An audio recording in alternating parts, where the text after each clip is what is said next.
وبرکاتہ احمدہ و اصلی علی رسولہ الکریم۔ اللہ تعالیٰ قرآن کریم کے اندر ایک قطعی فیصلہ اور حکم بیان فرماتے ہیں جس کو میں اور آپ شاید اکثر و بیشتر اتنی اہمیت نہیں دیتے۔ وہ فیصلہ ہے وَمَا كَانَ لِمُؤْمِنٍ وَلَا مُؤْمِنَةٍ إِذَا قَضَى اللَّهُ وَرَسُولُهُ أَمْرًا أَن يَكُونَ لَهُ خِيَرَةٌ مِنْ أَمْرِهِمْ وَمَن يَعْصِ اللَّهَ وَرَسُولَهُ فَقَدْ ضَلَّ ضَلَالًا مُبِينًا۔ کسی مومن مرد اور عورت کے یہ لائق نہیں ہے کہ اللہ اور اس کا رسول کسی بات میں حکم صادر فرما دے، کوئی فیصلہ کر دے، کوئی قانون کوئی ضابطہ بتا دے تو کوئی مومن مسلمان مرد اس میں اپنی طرف سے کوئی راستہ اختیار کرے۔ یہ آج کے دور کے فطروں میں سے سب سے بڑا فطرہ جو ہے کہ خود پسندی، جو چیز مجھے پسند ہے اس کو میں دین کے مطابق کروں۔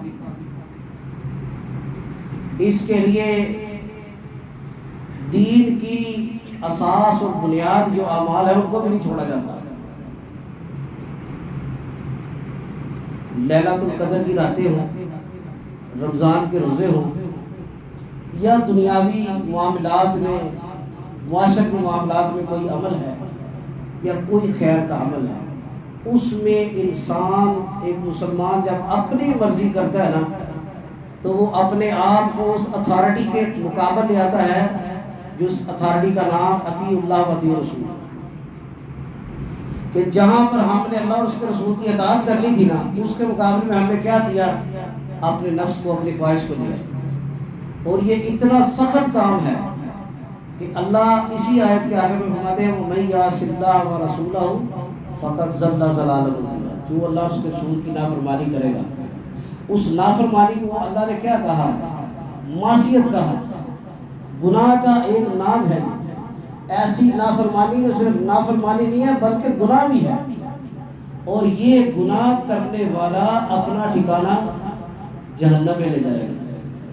ہم لوگوں نے تو یہ آیت سنی ہے، رات کو شیخ صاحب بھی قیام اللیل کے بعد جو درس اس میں فرما رہے تھے کہ اللہ کے رسول صلی اللہ علیہ وسلم کی اطاعت کو اللہ نے کس طرح بیان کیا، مَن یُطِعِ اللَّهَ وَرَسُولَهُ فَقَدْ فَازَ فَوْزًا عَظِیمًا۔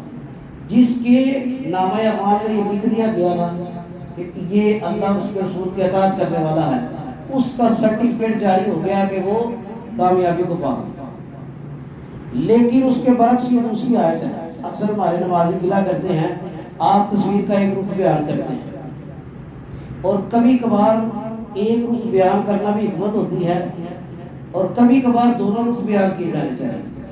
اطاعت رسول ایسا موضوع ہے اس میں دونوں چیزیں بیان کی جاتی ہیں۔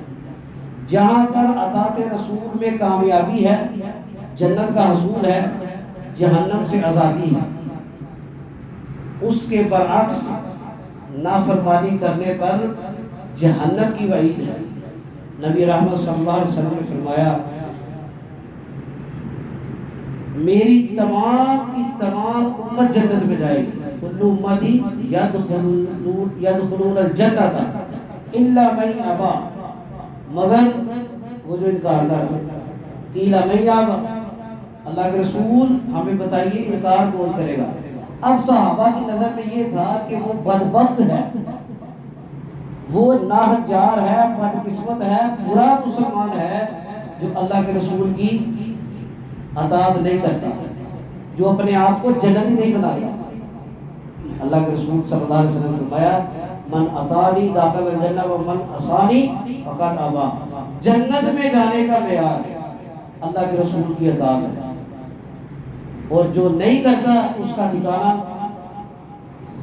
چلے جائے کہ وہ جہنم کے تھپیڑے کھا کے، اگر اس نے شرک نہیں کیا خون لاکیوں میں گر کے عذاب مبتلا ہو کے جلا بھنا کوئلہ بن کے جنت میں جائے، اور اس سے پہلے اللہ تعالیٰ اس کو جنت کے آب حیات سے دوبارہ تر و تازہ کر دیں۔ لیکن حدیث میں آتا ہے جو لوگ جنت سے آزاد ہو کر جہنم سے آزاد ہو کر جنت میں جائیں گے نا ان کے جسم پر نشان ہوگا، اور جن کو اللہ تعالیٰ اپنی رحمت سے جہنم سے نکال کے جنت میں داخل کریں گے نا، ان کی گردنوں پر مہریں ہوگی، یہ اللہ کی آزاد کرتا ہے. لیکن کتنی خوش قسمتی ہوگی کہ ہمیں اللہ تعالیٰ بغیر حساب کتاب کے جنت میں داخل کرتا ہے. ایک لمحہ ہم آگ کی تپش برداشت نہیں کر سکتے.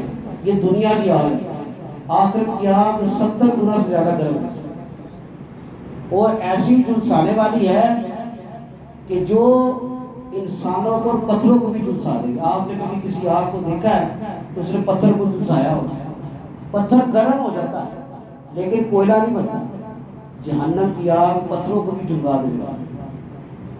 تو عزیز سامعین، یہ بات بیان کرنے کا مقصد یہ تھا، کوئی عبادت کوئی عمل ہم کرتے ہیں اس سے پہلے یہ ہمیں سیکھنا چاہیے کہ اللہ کے رسول نے کیا کہ نہیں. اس کی ایک مختصر مثال، اور یہ مثال کہیں دور سے نہیں آپ کو دوں گا. نبی صلی اللہ علیہ وسلم کے گھرانے سے سیدہ عائشہ صدیقہ مطہرہ رضی اللہ عنہا، ان کے بھائی عبد الرحمن بن ابی بکر رضی اللہ عنہ، انہوں نے بیٹے کی پیدائش میں عقیقے میں اونٹ ذبح کیا. اکثر ہم لوگ کرتے ہیں نا، بڑا جانور ہے 2-3 بچوں کا عقیقہ نہیں کیا، اونٹ کر لو. اونٹ میں کیا جی 7 سے 10 حصے، گائے میں 7 حصے، وہ حصے ڈال دے گا. حالانکہ قربانی کے مسائل علیحدہ ہیں اور عقیقہ کے مسائل علیحدہ ہیں. اما عائشہ صدیقہ رضی اللہ عنہا کے غلام نے جب آپ نے خبر دی کہ آپ کے بھائی نے یہ کام کیا ہے، تو انہوں نے فوری یہ کہا کہ بہتر یہ تھا کہ عبد الرحمن نبی علیہ السلام کے عمل کے مطابق کرتا ہے. آپ کے دور مبارک میں، آپ کی حیات مبارکہ میں، ہم بیٹے کے لیے 2 بکرے یا 2 بکریاں ہم مثل ایک جیسی، اور بیٹی کے لیے 1 بکرا 1 بکری ذبح کیا کرتے ہیں. اب یہ مسئلے کی وضاحت آ گئی کہ عقیقے میں صرف بکرے چلنے، بیٹے کے لیے 2، بیٹی کے لیے 1. اس کی سند کسی دور سے نہیں ہمیں ملی، نبی کے گھر سے ملی ہے. سب سے زیادہ ازواج مطہرات میں جن سے احادیث مروی ہے نا، وہ سیدہ عائشہ صدیقہ مطہرہ رضی اللہ عنہا امت کی ماں سے. صحابہ ان سے دین سیکھا کرتے ہیں، تابعین ان سے دین سیکھا کرتے ہیں، مسائل سیکھا کرتے ہیں.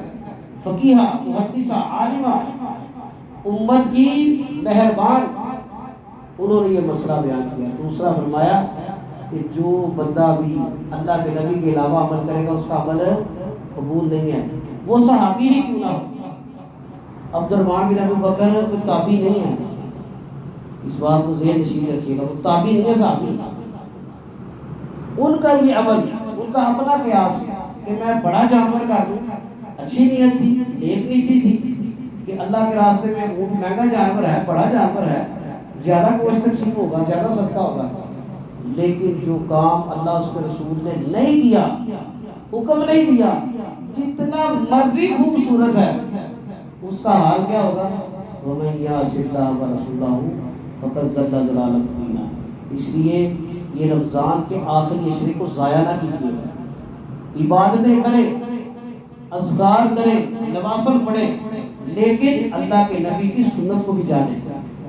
اگر ہم نے غیر مسنون اعمال کیے تو ہمارا بھلا کیا ہوگا؟ جو ہر جمعہ کی دوسری رکعت میں اکثر قاری صاحب پڑھتے ہیں، هل اتاک حدیث غاشیہ وجوہ یومئذ خاشیہ عاملۃ ناصبہ تصلی نارا حامیہ. کیا تمہیں اس کھڑکھڑا دینے والی جہنم کے بارے میں، قیامت کے بارے میں خبر نہیں ہوئی؟ اس دن چہرے اترے ہوئے ہوں، ہر انسان پریشان ہوگا. عاملۃ ناصبہ، تھوڑے عمل کیے ہوں گے یا زیادہ کیے ہوں گے، اور زیادہ عمل کرنے والے فخر کر رہے ہوں گے کہ ہم نے بڑے اعمال کیے. تصلی نارا حامیہ، ان کے اعمال کا ایک رتی برابر بھی نظر نہیں ہوتا. یہ گزارش ہے، میرے لیے بھی نصیحت ہے، آپ کے لیے بھی ہے. عمل وہ کریں، عبادت وہ کریں، صدقہ خیرات اذکار وہ کریں جو مسنون ہیں، جو سنت کے مطابق ہے. اور میرا یہ ماننا ہے، میرے ناقص علم کے مطابق قرآن اور حدیث میں کوئی ایسی مجبوری اور ضرورت نہیں ہے جس کی رہنمائی اللہ کے نبی کر کے نہیں دے. آج اگر کوئی کہتا ہے کہ فلاں کام کے لیے یہ وظیفہ پڑھ لو، اس کا اپنا عمل ہے، لیکن اللہ کے نبی نے ہر عمل کی دعا اور وظیفہ سکھایا ہے. اگر وہ کافی نہیں ہے تو میں نہیں سمجھتا کہ جب اللہ کو اس کے رسول کی بات ہی کافی ہے، نہیں ہے تو باقی کس کی بات کو فائد کرے گا۔ اللہ سے دعا ہے جو باتیں بیان کی ہیں اگر حق پر ہیں اللہ کی توفیق سے اللہ قبول فرمائے، عمل کی توفیق عطا فرمائے۔ وما علینا الا البلاغ۔